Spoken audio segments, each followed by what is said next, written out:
Welcome, everyone. We are back with our 10th part in our discussion Number of 10. Wow. Tropics of Discourse by Hayden White. In this episode, we are talking about the ninth essay in this collection, which is called The Tropics of History, the Deep Structure of the New Science.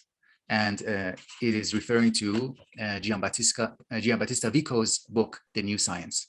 So this is, as Daniel just said before we started recording, it's kind of like a brief book report on Vico's book and what Vico's project is. So let me just say a few words before passing to the next person.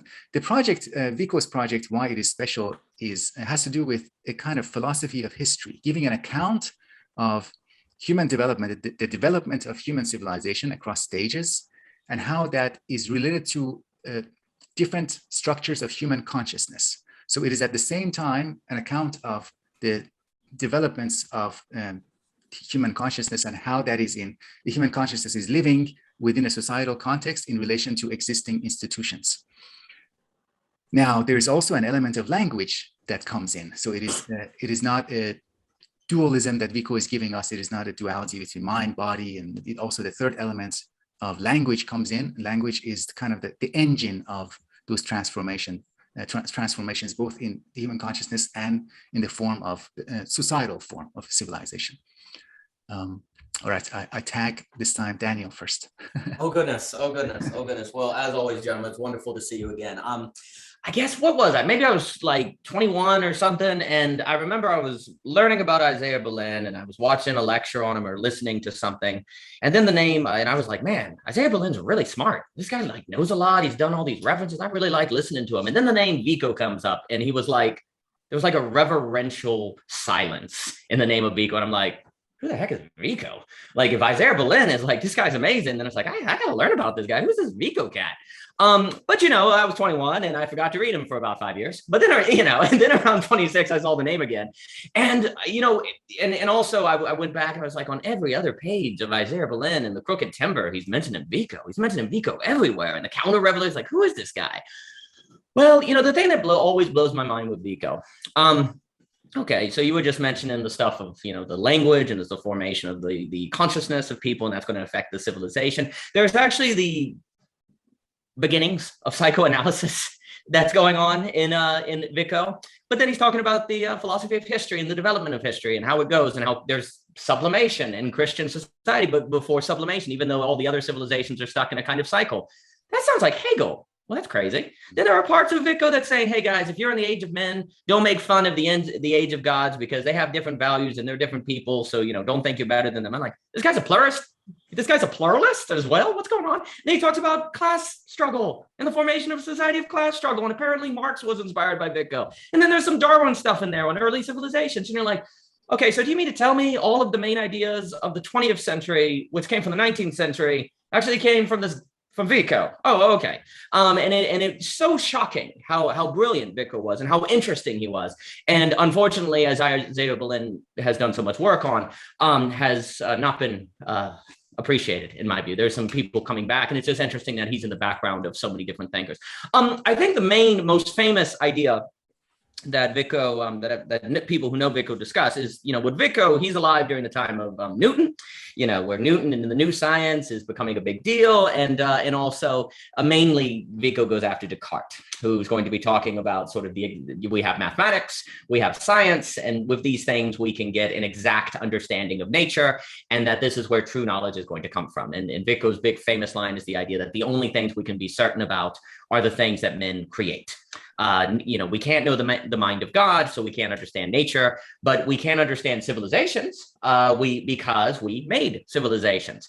And one of my favorite moves in Vico is, and it reminds me very much of Hegel's inversion of Kant, where Hegel comes along to Kant, and Kant comes up with the noumenon and says, okay, consciousness can't get across the noumenon, we can't know things in themselves, and Hegel comes along and he says, okay, well, what's the idea though of the noumenon say about consciousness? What is consciousness trying to learn about itself with the noumenon? Vico makes a move like that is just magnificent, where he says, okay, everyone, you all seem to be saying that the reason why math and science are the true sources of knowledge is because they're so exact and they're so clear. You know, the exactitude of math is why we can believe it's created. And Vico's like, guys, the fact that it's exact is probably evidence that we created it. The exactitude is evidence that it's man-made.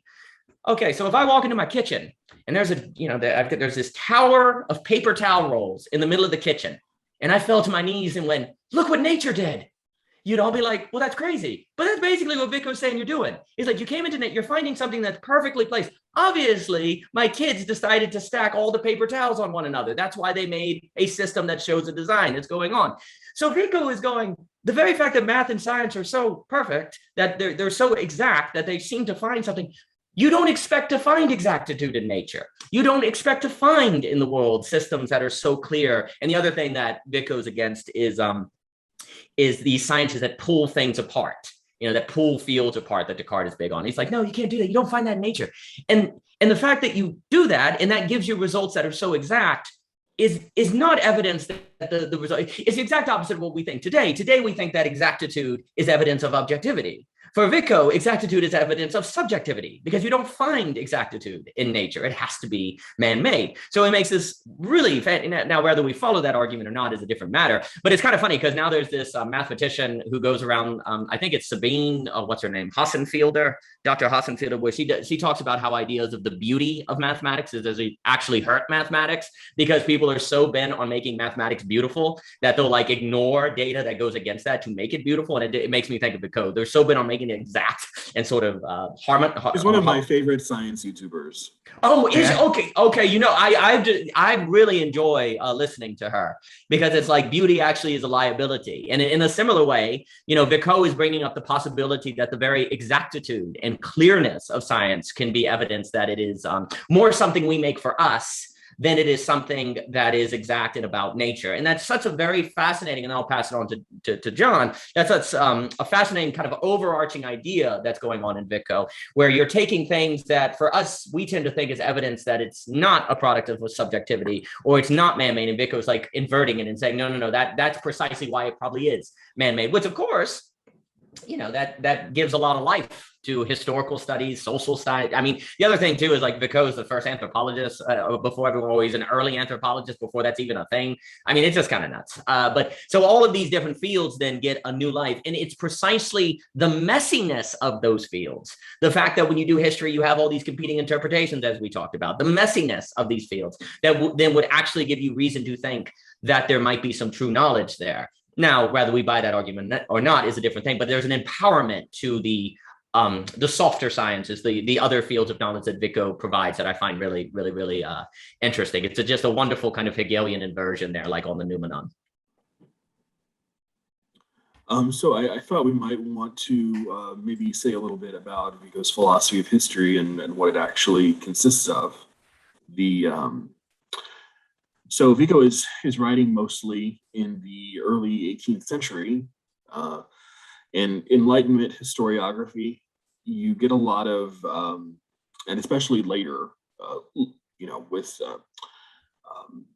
other historians, I think this is a time period, the Enlightenment, where you get a lot of historiography that's linear, that's kind of Whiggish, that says we start in barbarism and we get progressively better over time. Science and technology makes us even better, and reason makes us better. And we're better today than we were 100 or 500 or 1,000 or 5,000 years ago.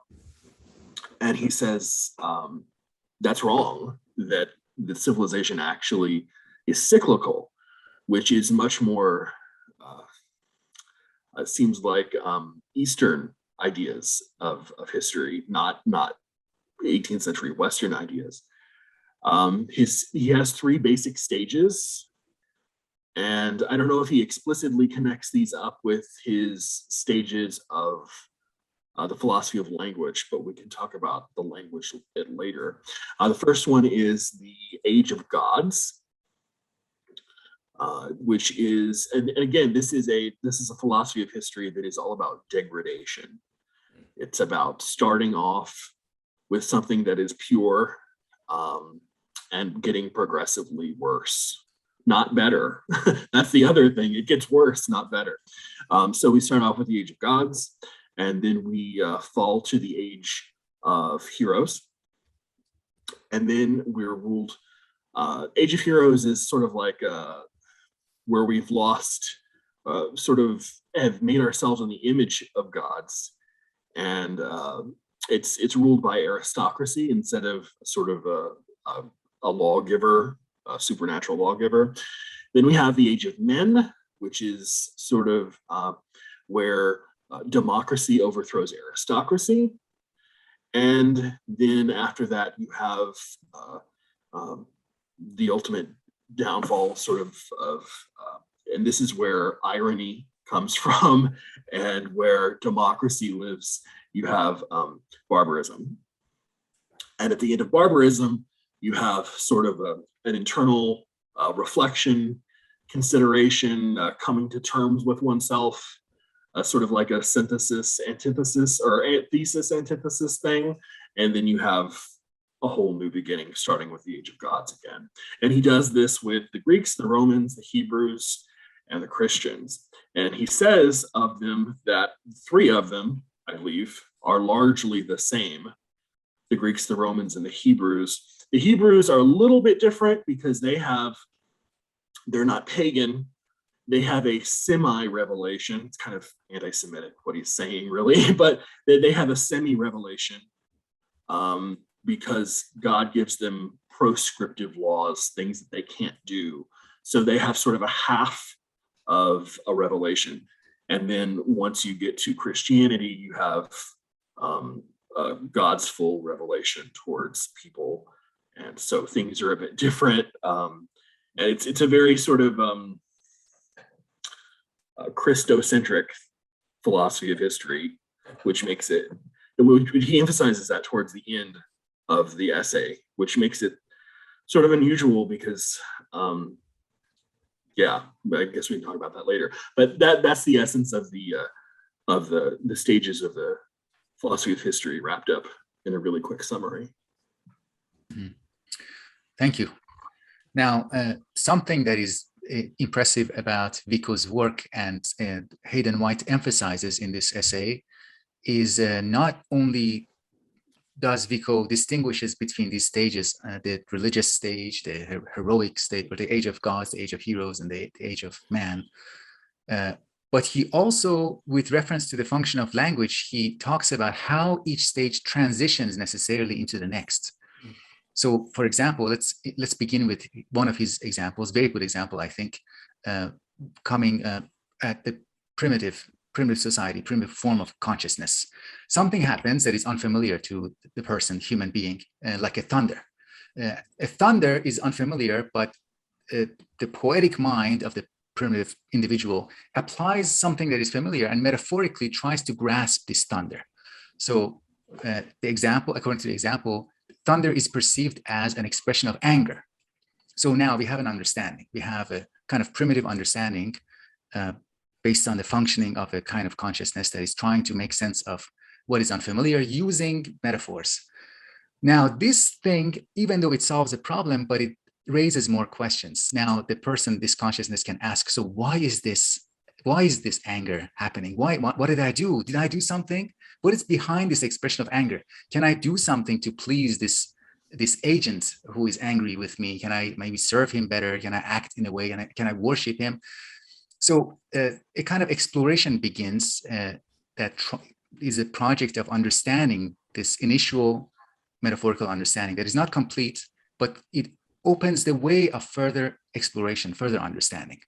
So that leads to the next stage necessarily, where we pick a part of what is being understood metonomically. For example, we say, okay, let's just think about the agent behind the anger, and the thunder is part of that agency. Now, if you fast forward this progress, we get to a point where we are just there's too much emphasis in understanding, and we have more and more distanced ourselves from the objects of our understanding, which is an ironic stance. And this ironic stance, again, within it, has the seed of its own demise, because then we will think relativistically about moral issues. We think ironically, in a very non-involved way about our world. We don't recognize our own participation in the things that we perceive, and then we become vulnerable to a kind of attack, a capture from a kind of religious mentality or religious consciousness. Now, I wanted to add one more thing to this, and that has to do with this idea about why Plato banished the poets. Now, I heard recently that, okay, maybe Plato, this was one of your great recent discussions, Daniel. One possibility is that maybe Plato thought that poets have, what they provide is akin to entertainment. But I think there's another possibility, and that it has to do with how radical poetry is in providing heroes, in providing pathways towards heroism.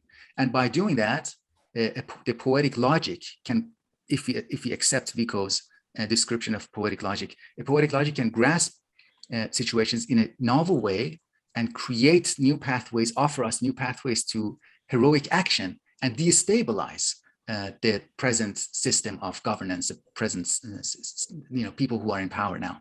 So the power of poetry also is highlighted in Vico's discussion and White's discussion of Vico indirectly. Yeah, I'll stop there. Please. Excellent. And John, thank you for the review of the ages, Davood on the language and the different stages. Again, what's so shocking about Vico is that he basically has an understanding, a psychoanalytical understanding that you see in Lacan, arguably Freud, that there's the way that language is structured says something about the structuring of the subconscious, and the subconscious, of course, is going to have an effect on the formation of the society. So the way people speak and the way people think about language affects how they think, and that, of course, then affects the entire social order. So then, to allude, and I'll get to it, and I'll discuss on this idea. Yeah, there's a sense in Plato and the Republic that a certain kind of consciousness, a certain kind of thinking can arise due to poetics, due to artistic language. And if it's not the one that we want, that could take down the civilization. And I think Zizek says something about how every revolution is started with a poet, or we quote someone who says something like that. It's a funny idea. On what you were saying with the thunder, and I think Mr. White in the essay is trying to draw a parallel between, so if we go back to primitive man, you have the primitive man where it's just the signifiers are just signifiers. A cup is just a cup, right? It's a one-to-one relationship. Cups are just cups. And the social order that formulates when things are just things is, well, just the age of gods, I suppose, in earlier civilization.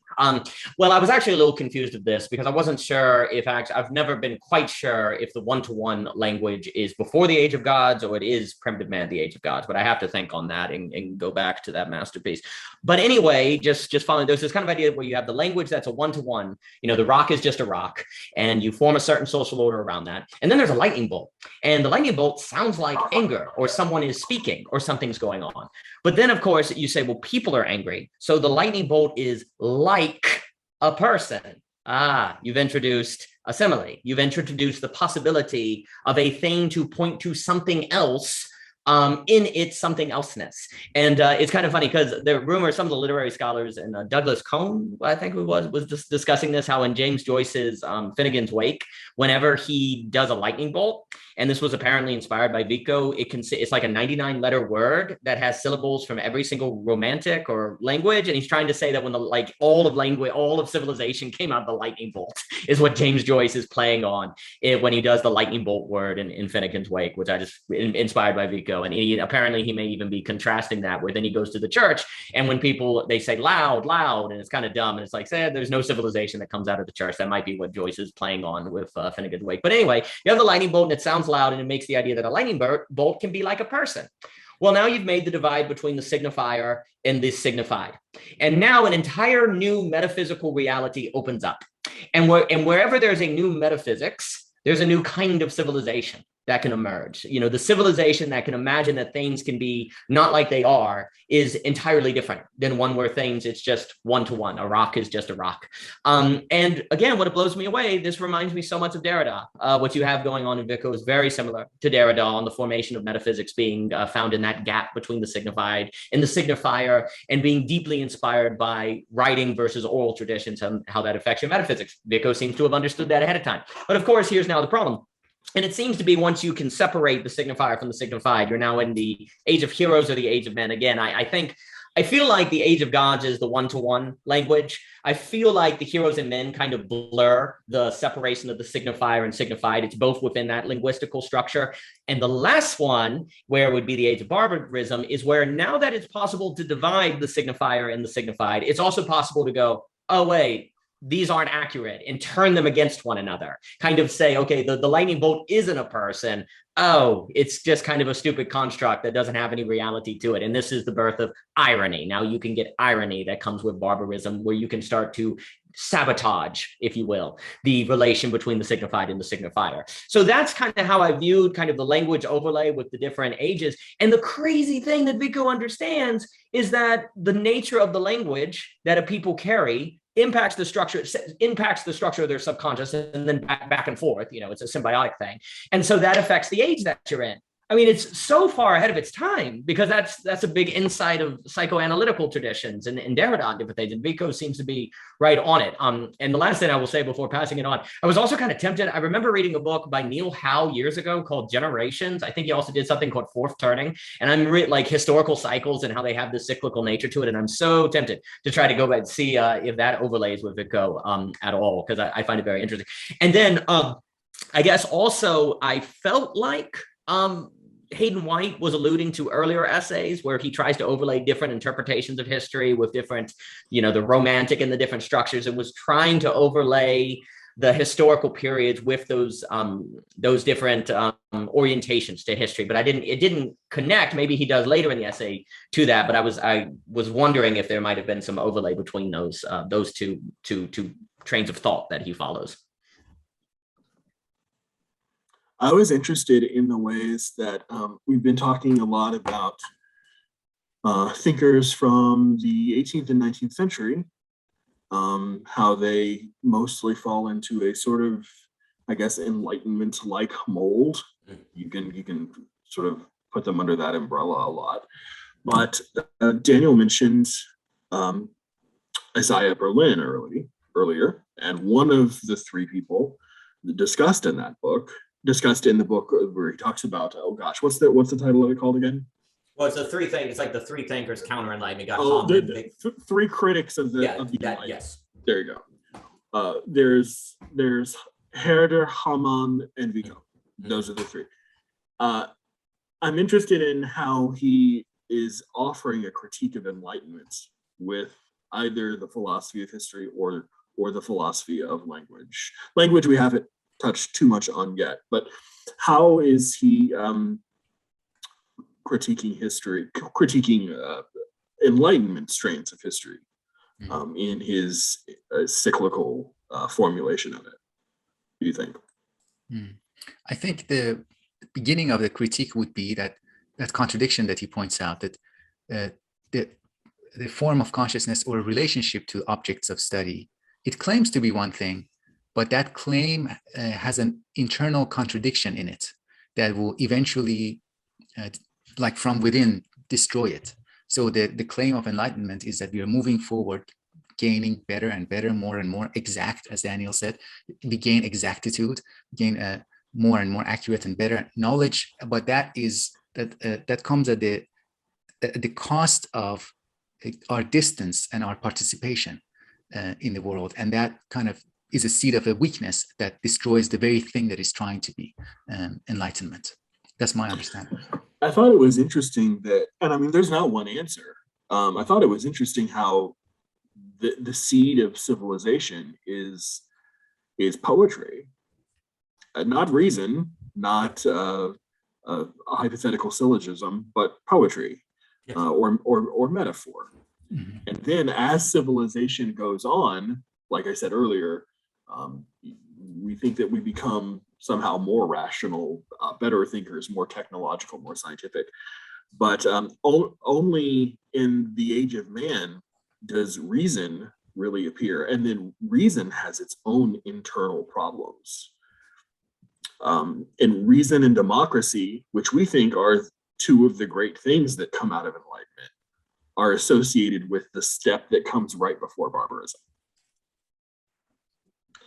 So it kind of, in some ways, inverts that triangle, or it's not a ladder or a triangle, it's really a circle. But he sort of switches it up and puts reason in a really not so special place. Puts it in a place that really calls it into question in a lot of different ways. And I think that's fascinating to do at a time that he did this. It really doesn't seem, I mean, in a lot of ways he seems like he's ahead of his time, like we've discussed. Yeah. But in other ways he seems like he's from another century in the past. It's very weird. I'll add one brief thing to that, and then I'll pass it to Daniel. I think Daniel would like to continue this thread of thought. It's a very exciting one. I want to focus a little bit on this poetic logic and how difficult it is to maintain it, because it is very easy to quickly turn a poetic logic to the so-called prosaic mode of relating. So to me, poetic logic is necessary, it is needed, it is applied in a moment like when you meet someone and you start a conversation and you don't really know what kind of conversation you're having with the other person. You don't know what type of interaction it is.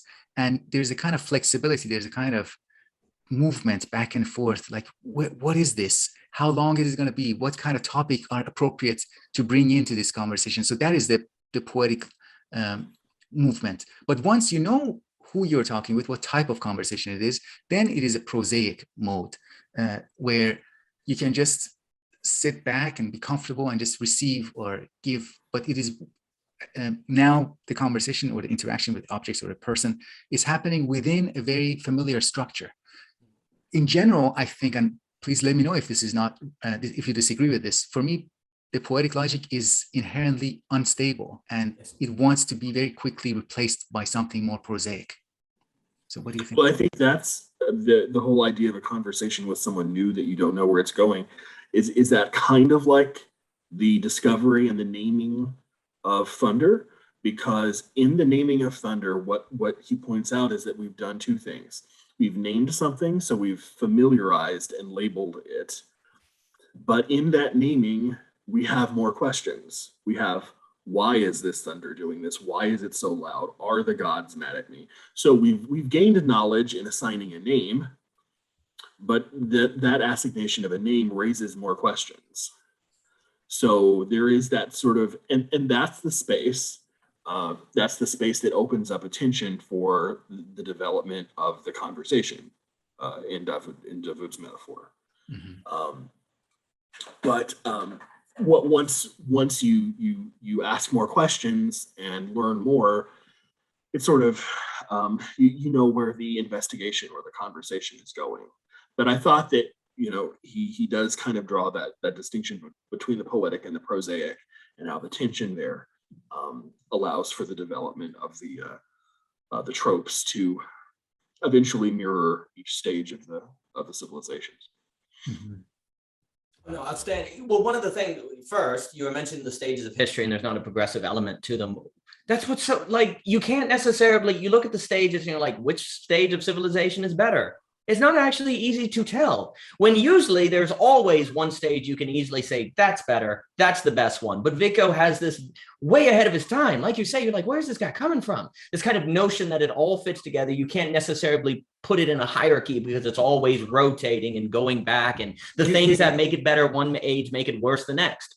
Did you not think he was making a normative judgment about the ages?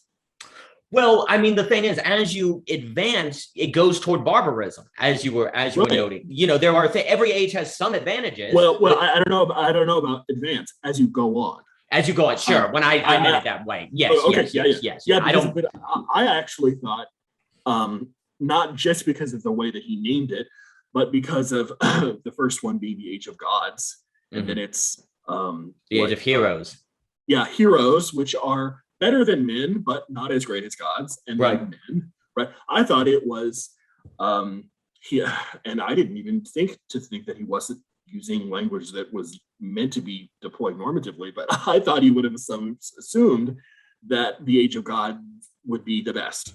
Oh sure. No, that's what comes across. Okay. That's what it communicates. But then when he describes the Age of Gods, there's this idea of this inability. There's this inability. Everything is mystery. You can't necessarily connect things. You don't have heroes around. So, and you're like, is that better? It puts this question mark on it because it kind of suggests that it's better, but there's a question mark. And just the adding of that question mark is very profound in a Enlightenment age where, oh yeah, man, we're heading toward the Age of Gods per se, and we just call them men as we go along. Just that confusion almost in calling it the Age of Gods, but then it's discussing primitive man is a very profound move, especially at that period of time that makes you think very hard. The categories don't do your thinking for you, if you will. And I think that actually, though, is part of what you were just describing, Davood, where it's like you're just meeting it, you're trying to figure it out, but your brain wants to rest on a normative statement. It wants to kind of rest on something that it goes, this is the better age. But then you're like, oh, but wait, democracy then seems to lead us to barbarism. Well, that's not good. Well, let's go back to the Age of Man. Well, the Age of Gods is when they think lightning is speaking to them. That's not very rational. I mean, now we have math, and that's exact. Is it math good? Well, maybe not. I don't know. Rationality isn't that great either. Yeah, see, that's the thing that Vico throws at you, and you're like, what is this guy? And that's what I'm just complimenting him so much on. The very fact that when you read Vico, your brain wants to figure out which age is best speaks to this desire to have the poetic. You were talking to this kind of uncertainty. You want to settle upon something. You want to know what age of history to stop in, but Vico won't give that to you because just when you think you do, it's like, well, maybe not. I'm not sure. Let's go to right now. Maybe not. That leads to barbaricism and different things. And that, I guess I want to say, there's the characteristic of Vico. There is, I want to say, dialectical. This is what's so nuts. There's like a Hegelian dialectic in Vico before that's a thing, which doesn't have. Remember, in Hegel's dialect, there isn't a synthesis. There's kind of a constant tension that can have sublimation, but that sublimation entails its own tension. It's not the two things coming together so much as it's the two things projecting something that may have likeness from the other things, but then a tension can develop between those different sectors and different new sections and so on and so forth. So there's this perpetual tension in Vico, but it's precisely the human nature and desire to rest or to stop the tension that then makes us fall into exactitude. We now have a science that can tell us what to think. We don't have to have tension anymore. We don't have to have a dialogue because we know what these things mean. We now have exactitude. But of course, the problem, and this is, I think, what makes him part of the counter-enlightenment things that you're mentioning, if indeed exactitude is actually evidence of a human product, but we actually use it as evidence that the human is not involved, then what you're doing is making your standard of science and truth something that removes the human as you approach it. There's a negating principle of the human subject as you get toward it, which for Vico is totally crazy because it's not even giving you true information because it's made by human. It could be one thing maybe if science, this is just how Vico thinks. It'd be one thing if science gave you a true understanding of the world because it actually was getting at the mind of God, and in the process, humanity sacrificed itself or something. That'd be one thing. But for Vico, it's totally crazy because it doesn't even get at the mind of God, and you're making it your standard of value. And as you approach it, you lose the role of the person and the subject, and so you basically are turning you're removing yourself from consideration as you go forth. And of course, that leads to barbarism because there's an inherent negation of the human subject in that movement that's going to lead you toward barbarism as you go. And of course, that's where I think it's Harmon, where rationality has this tendency to do that. It has that tendency to seek exactitude, to seek rest, to escape tension, to move out of a poetic thinking into some sort of poetic, and it destroys everything. I was thinking about those last few sentences that you just said. The fact that reason has a tendency to exactitude and how closely that can be allied with barbarism. Wasn't that the whole point of the Frankfurt School? I mean, Dialectics of Enlightenment by Horkheimer. Yes. And their critique of like the Holocaust, making the trains run on time. Everything's in Vico. I don't understand. Like I go back and read him, and it's all there. I was thinking about that, and I'm like, wow. I mean, he doesn't even foreshadow Hegel. I mean, he foreshadows some 20th century thing. It's crazy. There's Derrida and Vico, there's the Frankfurt School, because his whole idea of like you're saying, that is the Frankfurt School. There's this idea in the dialect, you make rationality, it's going to be your standard, and then it becomes a force of destruction and gives you the total rational, for the Frankfurt School, it's kind of like rationalizes, and Adorno and Hulk, it's like rationality totalizes. And so that's how it gives you totalitarianism. And there's this notion in Vico where rationality, it wants to make everything exact. So a simple way to put it is human beings are inherently messy.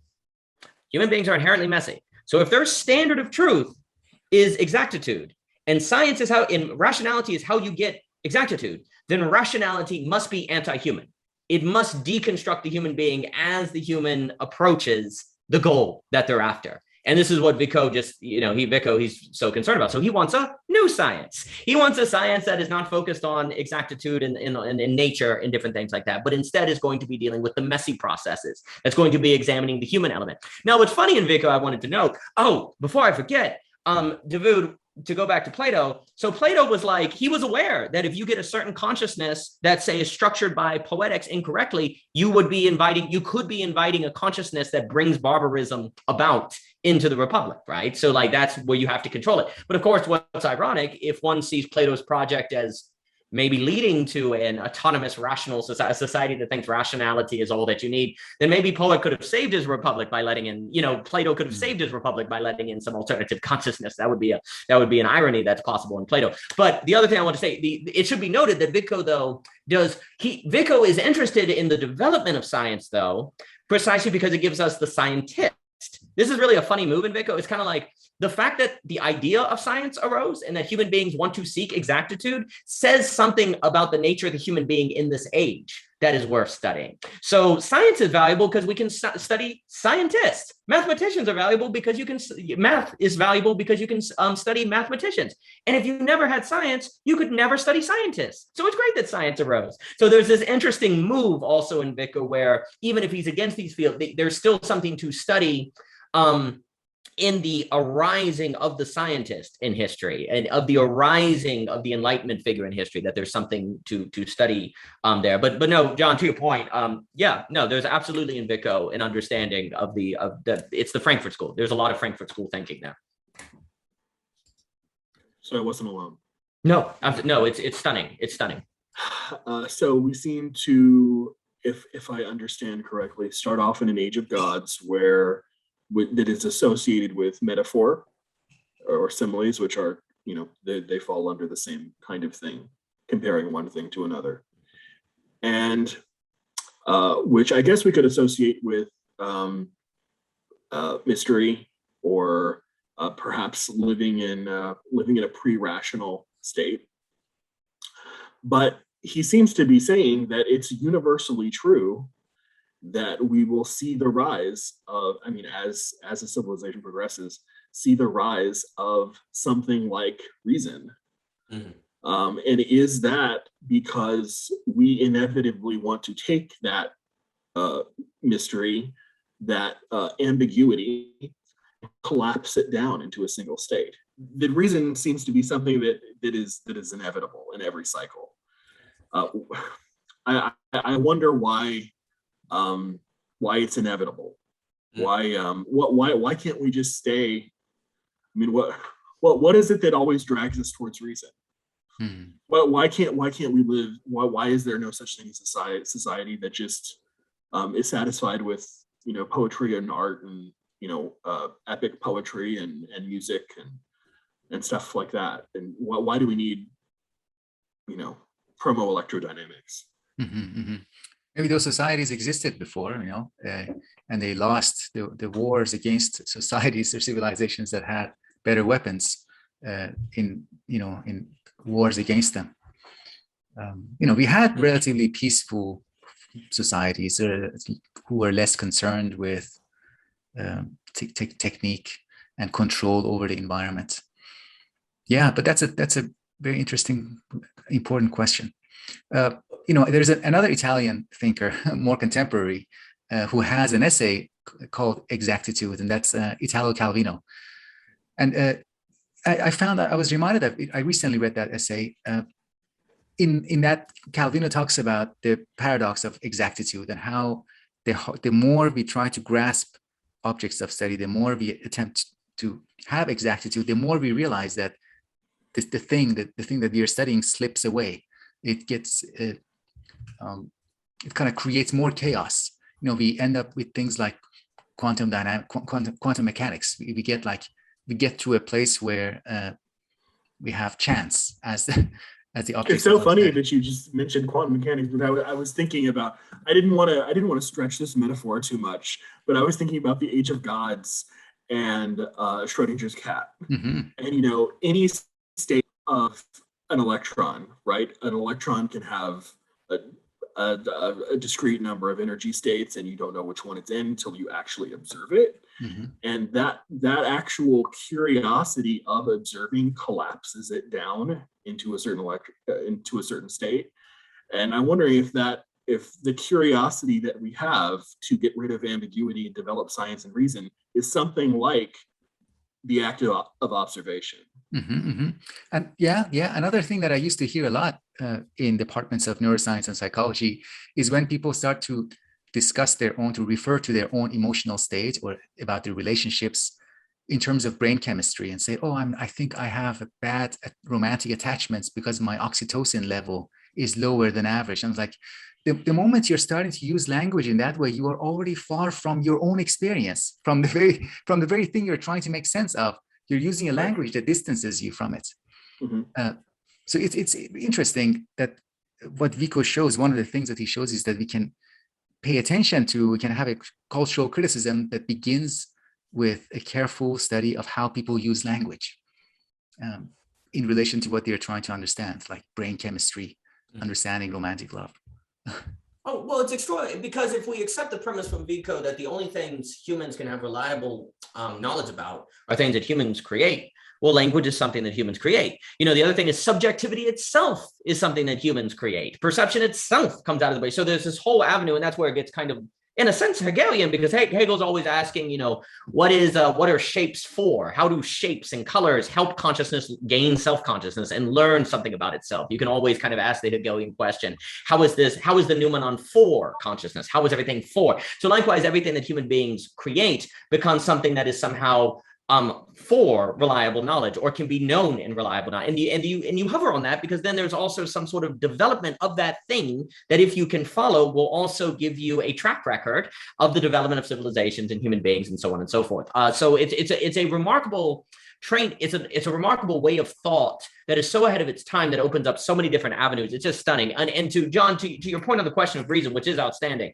I think so. You have this idea that you have the gods, and then heroes are basically men gods, and then everyone wants to be a man god. So then you get democracy. Once you get democracy, there has to be some way for people to communicate with one another. And you almost want to think of, maybe, Vico was thinking Habermas, commutative rationality, where rationality is a way that people can talk to one another about reality and reach democratic decisions. Because without rationality, if all you had was, say, feelings or impressions or whatever, it would be very difficult to have a common language by which you could go forth. Now, of course, you could base it on experience, but then reason would come in as you're trying to understand the experience and interpret the experience. So one reason could be the inevitability is because of the inevitability of democracy. Now, if we don't accept the inevitability of democracy, then the inevitability of reason does not follow.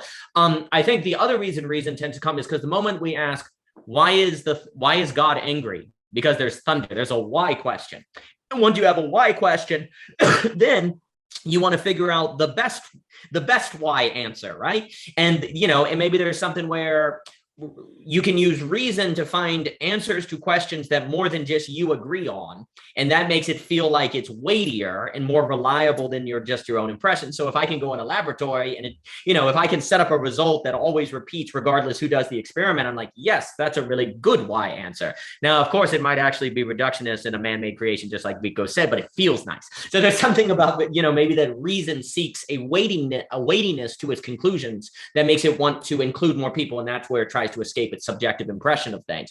But this is where the counter-Enlightenment thinkers come in, and the problem with reason is so often the foundations of civilization, when you get right down to it, cannot be understood in rational terms. And one thinks about like Jesus with Pilate, and it's like, are you the king of the Jews? And he's like silent, right? So very often, like if we think, what's the difference between a Hindu society, a Christian society, you know, on, an atheist society, they have like different fundamental principles, right? Like different fundamental principles. But if you really had to justify those fundamental principles, it would be very difficult to do. Actually, like it often will always come down to some assent to an ultimate metaphysical reality that you cannot prove.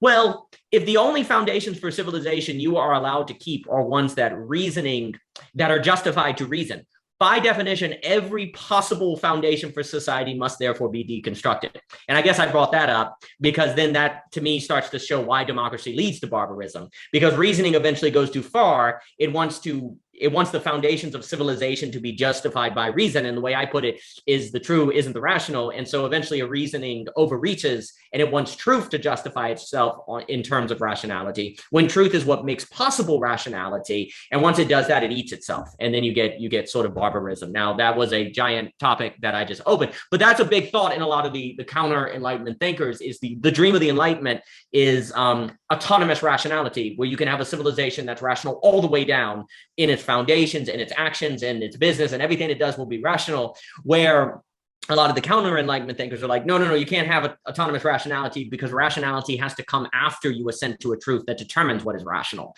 So if you think it's going to rain today, it becomes rational to bring an umbrella, right? But you had to decide you thought it was going to rain to determine what was rational, right? And so you decide what you think is true and then what's rational. If you're only allowed to pick truths according to what's rational, it must eat itself. So then, so I think it's the why questions that eventually get you to democracy, the need for a communicative rationality language that makes it appear in democracy. And then it leads to barbarism because it tends to overreach and try to be a foundational. It tries to be foundational when it can't be foundational. Can I try to collapse what you're saying down into one sentence? Please. The first question was the original sin. Oh, the tree of knowledge. Beautiful. It wasn't an apple. It was, why was that thunder so loud? And everything was downhill from there.